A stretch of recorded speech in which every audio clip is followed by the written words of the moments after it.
जय माँ जालपा।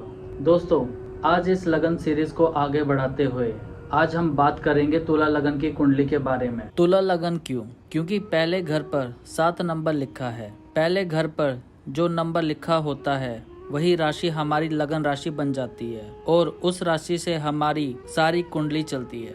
लेकिन दर्शकों, एक बात ध्यान देने योग्य है, मैंने आपसे पहले भी कही थी, कभी भी दान लगन राशि से मत करिएगा। दान ग्रहों का होता है, लगन राशि से नहीं होता। अगर एक कुंडली का कारक ग्रह गलत जगह प्लेस्ड हो जाए तो वो अति मारक हो जाता है। वही मारक ग्रह विपरीत राज्यों की स्थिति में आ जाए तो अच्छे रिजल्ट देता है। यहाँ पूरी कुंडली की कंट्रोलिंग पावर आ गई शुक्र देवता के पास, क्योंकि 7 नंबर राशि शुक्र देव की मूल त्रिकोण राशि है। शुक्र देव के पास इसकी कंट्रोलिंग पावर है।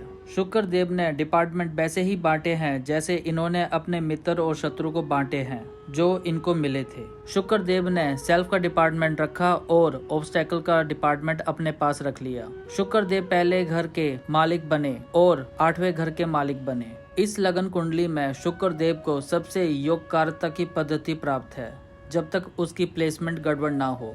शुक्र देवता ने अष्टम टू अष्टम थ्योरी के मुताबिक मंगल ग्रह को अति मारक बनाया। 8वें से 8वां, उससे द्वादश, और ये लग्नेश की एंटी पार्टी।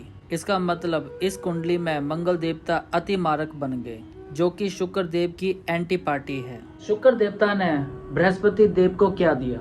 तीसरे घर का मालिक बनाया और छठे रोग ऋण दुर्घटना शत्रु का डिपार्टमेंट का मालिक बनाया। बृहस्पति देवता देव गुरु हैं और शुक्र देव भी दानव गुरु हैं। ये आपस में अति शत्रु नहीं हैं, ये एंटी पार्टी हैं। ये दानव में आते हैं, ये देवताओं में आते हैं। तो बृहस्पति देवता को अति मारक बना दिया। दोनों ही डिपार्टमेंट गड़बड़ दे दिए, जो कि इंसान कोई भी नहीं चाहता। ना कोई चाहता है मेरे बहन भाई ज्यादा हो, ना कोई चाहता है रोग ऋण दुर्घटना। शुक्र देव ने शनि देव को क्या दिया?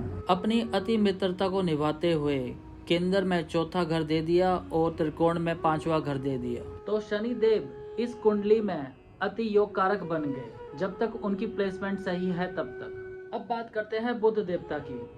शुक्र देव ने बुध देव को क्या दिया? बुध देव को 9वां घर दिया और 12वां घर दिया, यानी भाग्य का, पिता का, विदेश यात्रा का और फॉरेन सेटलमेंट का, खर्चे का, जेल यात्रा का बुध देव को दे दिया। लेकिन एक साधारण राशि मूल त्रिकोण में दे दी, तो बुध देव भी इस कुंडली में मूल त्रिकोण कारक बन गए। अब बात करते हैं चंद्रमा देवता की। शुक्र देव ने चंद्रमा देवता को क्या दिया? चंद्रमा को 10वें घर का मालिक बनाया। डिपार्टमेंट तो अच्छा दे दिया, लेकिन खुद की एंटी पार्टी बना लिया। तो चंद्रमा देवता इस कुंडली में सम हो गए, ना वो बुरा करने के काबिल हैं, ना अच्छा करने के काबिल हैं। तो शुक्र देवता ने सूर्य देव को क्या दिया? सूर्य देव देवताओं में आते हैं, वो पापी ग्रह नहीं है दोस्तों।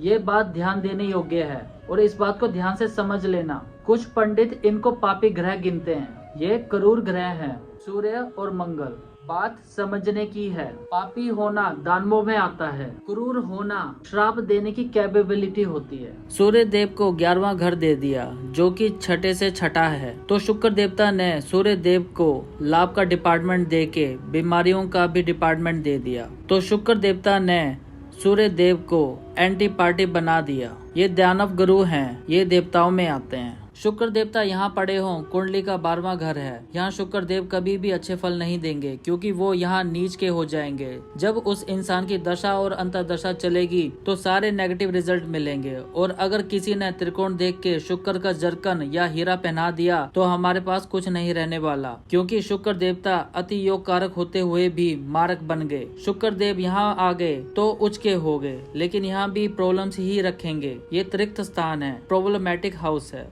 शुक्र देव यहाँ 8वें घर पर पड़े हों, अपने घर पर पड़े हों, तो भी ये प्रॉब्लम्स ही देंगे। लगन उठ के यहाँ आ जाए, पूरी कुंडली को वीक कर देता है। पाठ पूजन करके, दान करके इसको शांत करना पड़ेगा। इस घर की नेगेटिविटी को डिक्रीज करें, ना कि इंक्रीज करें। तो शुक्र देवता इस कुंडली में कारक है, बट अपनी प्लेसमेंट की वजह से बदल गए।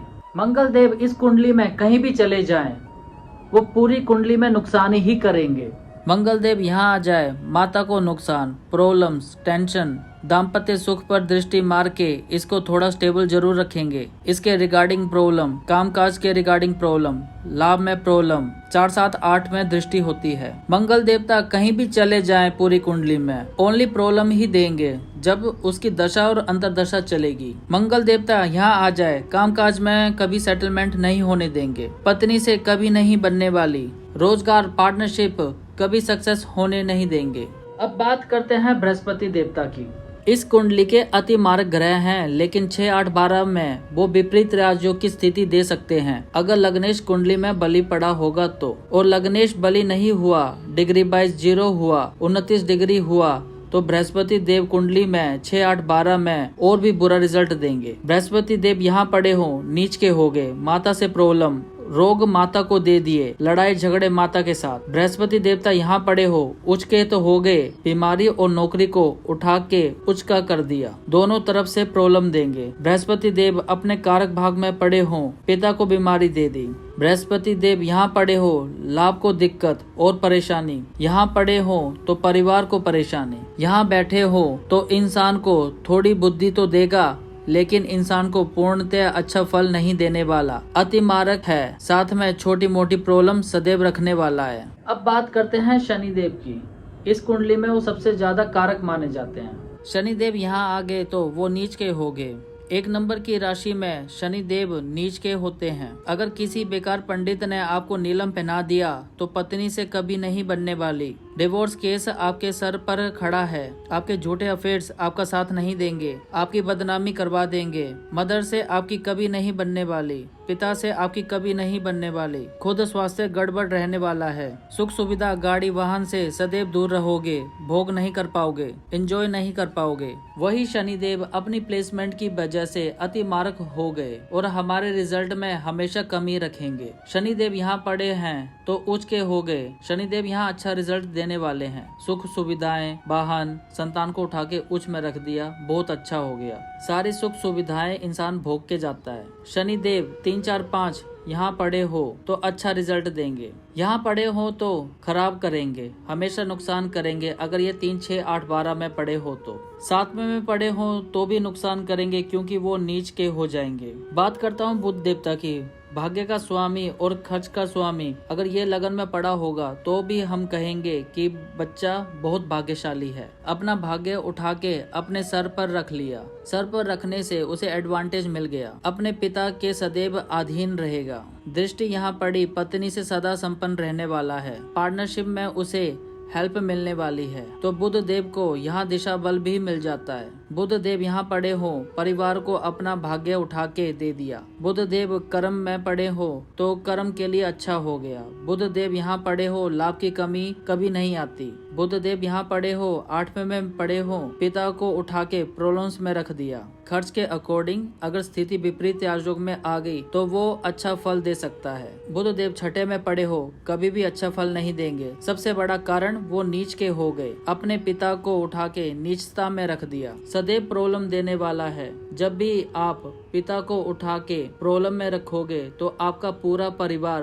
प्रॉब्लम में आ जाएगा, क्योंकि पिता को घर की नींव माना जाता है। अगर वो प्रॉब्लम में आएंगे तो आपको भी प्रॉब्लम साथ में झेलनी पड़ेगी। अब बात मैं चंद्रमा देवता की करूं, कहीं भी केंद्र में या त्रिकोण में बैठे होंगे सदैव अच्छा फल देंगे। नीच के हो गए, यहाँ अच्छा फल नहीं देंगे। 6, 8, 12 में चले गए, अच्छा फल नहीं देंगे। 11वें में गए तो अच्छा फल देंगे। अगर सूर्य देव लगन में बैठ गए तो इंसान का कार्तिक का जन्म हो गया। बार बार कहूँगा, उसके लिए सदैव बुरा रहने वाला है। उसकी कार्तिक की पूजा करवाना अति आवश्यक हो जाएगा। तो सूर्य देव भी इस कुंडली में अति मारक ग्रह बन गया। जाते जाते मैं आपको tip of the day they दूं। दोस्तों, आपने देखा होगा हम लोग जब रात को सोते हैं और जब हम उठते हैं, कई बार हमने 10 घंटे की नींद कम पड़ती है और उसके बाद भी फ्रेश नहीं उठते। हमें ऐसा फील नहीं होता कि हमारी सारी थकावट दूर हो गई हो। हमें ऐसा फील नहीं होता कि हमने पूरा रेस्ट ले लिया है। क्यों? हमारा जो सिर है वो नॉर्थ पोल है। अगर वो गलत दिशा में रखा जाए वो हमें प्रॉब्लम ही देता है। हमेशा एक नियम जरूर बनाएं, जब भी सोएं हमेशा साउथ पोल सर करके सोएं। क्यों? क्योंकि मैग्नेटिक फील्ड जो चलता है वो अर्थ की ग्रेविटी से चलता है और वो आपकी बॉडी की एनर्जी को कंप्लीट कर चुका होगा।